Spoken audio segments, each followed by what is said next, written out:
নির্বাচনের ক্ষেত্রে অর্থাৎ আওয়ামী লীগের সমর্থক যারা আছে, যারা হত্যাকাণ্ড কোনো অপরাধের সাথে জড়িত ছিল না, সেই ভোট টানার চেষ্টা তো আছে, সেটা তো করবে। কিন্তু আপনি যখন প্রকাশ্য অপরাধী যারা অপরাধ করে ফেলেছে, আপনি যখন নেতা, প্রসন্নিত নেতা, তাদেরকে যখন আপনি দলীয় মঞ্চে উঠাবেন, সেটা যেন অন্যরা আপনার দলের লোকে প্রতিবাদ করে।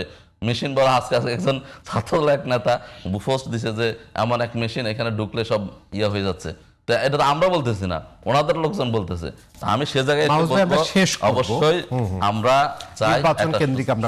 চাই সুস্থ ধারা একটা রাজনীতি হোক এবং সবার মধ্যে প্রতিযোগিতা হোক, মানে কর্মসূচিগত দিক থেকে কে কার চেয়ে ভালো দিতে পারে, কে কার চেয়ে বেশি মানুষকে সেবা দিতে পারে, এবং প্রতিযোগিতা না থাকলে তো হবে না।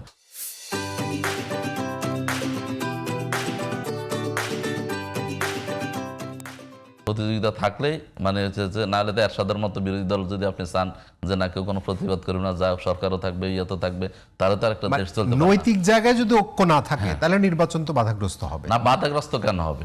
আমি বলতে চাচ্ছি যে সকল, আমি মনে করছি বাধাগ্রস্ত হবে না। আমরা মানুষের কাছে যাচ্ছি, ওনারাও যাবে, সবাই যাবে। জনগণ যাকে ভোট দেয় সে নির্বাচিত হবে।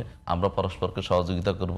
সরকার যদি ওনারা গঠন করে, আমরা ওনাদেরকে সহযোগিতা করব। ওনারা ভুল করলে আমরা তুলে ধরবো, আর জনগণের কাছে পরবর্তী আমরা যাব। আবার আমরা যদি জনগণ আমাদেরকে সমর্থন দেয়, আমরা যদি সরকার গঠন করি, ওনারা সেটাকে মেনে নিবে। ওনাদের কর্মসূচিগত ভুল ছিল বা ইয়া ছিল, সেটা ওনারা বুঝবে, পরবর্তীর জন্য আবার প্রস্তুতি নিবে। এটাই তো গণতন্ত্র। এটা যদি না যেতে পারে, ভাইদের থিওরিটা একটা অদ্ভুত রকম, যে সেই দিন যে ওসমান হাদি গুলিবিদ্ধ হইল, আমাদের ওইখানকার মনোনীত প্রার্থী মির্জা আব্বাস সাহেব দেখতে গেলেন, ওইখানে যারা একটা বাজে স্লোগান দিছে, ভুয়া ভুয়া বলে স্লোগান দিছে ইন্টেনশনালি, আর তারাই যখন জামায়াতের আমির গেল তখন নারায়ে তাকবীর বলে স্লোগান দিছে, একদম স্টেটমেন্ট প্রকাশ্য, একদম ভিডিও বেরিয়েছে। তাইলে এই ব্যক্তিরা যারা বলতেছে বন্ধু, তাইলে তো মানুষজন বলবে যে এরকম বন্ধুর থেকে তো আমার শত্রু ভালো। মানে এরকম বন্ধু যদি থাকে, আপনি ভুয়া ভুয়া আপনি তো আমরা আনতে যাচ্ছি না। আপনারা কিভাবে লোক পাইলেন? আপনারা হইলো কি না না, আপনার ডাকসুর যে ভিপি, আপনার ডাকসুর ভিপি, তার ছাত্রলীগ করার ছবি আছে রে ভাই। আপনি বলতেছেন আপনি চিনেন না, হালাল হয়ে গেল। এমন সলিউশন আওয়াল ভাই যদি শেষ করেন না, এমন কি কোনো ইয়ে আছে যে আমার সাথে মিশলে অপবিত্র আর ওনার সাথে মিশলে পবিত্র, এরকম কোনো বিষয় আছে কিনা? মানে আমি বললাম যে আপনাদের হালাল করার মেশিনটা আপনার সাথে মিশলে হালাল, হালাল আমাদের সাথে কিন্তু বিচ্ছিন্ন রে ভাই। আমার বড় পার্টি, আচ্ছা আমার ভোট ব্যাংক হচ্ছে যে জায়গায় বাংলাদেশে যে নির্বাচনে সর্বোচ্চ আমরা 40 থেকে 42 ভোট পাইছি, আপনার ভোট ব্যাংক 6 থেকে 7%। আমি যদি পার্সেন্টেজে আসি, যদি 12 কোটি ভোটার হয়, তাইলে আমি এখানে ওন করি হচ্ছে কত পার্সেন্টকে? 40 ভাগকে আমি ওন করি। তাইলে আপনি আমার হিসাবটা আর আপনি 6 থেকে 7%কে ওন করেন, আপনার হিসাবের সাথে মিলবে না।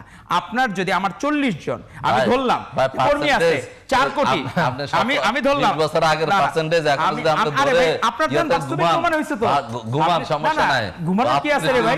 না না, আত্মতৃপ্তিতে না রে ভাই, আমরা নিজেরা সংশোধন করতেছি তো। আপনি সেই জায়গায় আমরা নিজেরা যতটুকু আমাদের ভুল ছিল 7% দিয়ে হিসাব দেন। একসময় তো আমাদের অনেক বুদ্ধিজীবীরা হিসাব দিত যে আমাদের কোনো ভোটে নাই, কারণ হচ্ছে যে 1% সময় 4% পাইছে, এখন নাই। এরকম আমরা দেখছি। সুতরাং উনি যে গণতন্ত্রের আহ্বানটা আপনার প্রতি দিল, মানে সেটি দিয়ে শেষ করে না। ভাইদের সাথে কি আমাদের হলো কি অনেক সময় একটু নীতিগত কিছু পার্থক্য হয়। আমরা বন্দুকের নলের মুখে গুলিও খাবো, তাও বলবো যে বাংলাদেশ জিন্দাবাদ, বিএনপি জিন্দাবাদ, ছাত্রদল জিন্দাবাদ, খালেদা জিন্দাবাদ, তারেক রহমান জিন্দাবাদ। আমি হইলো কি পিকে মুভি আছে একটা,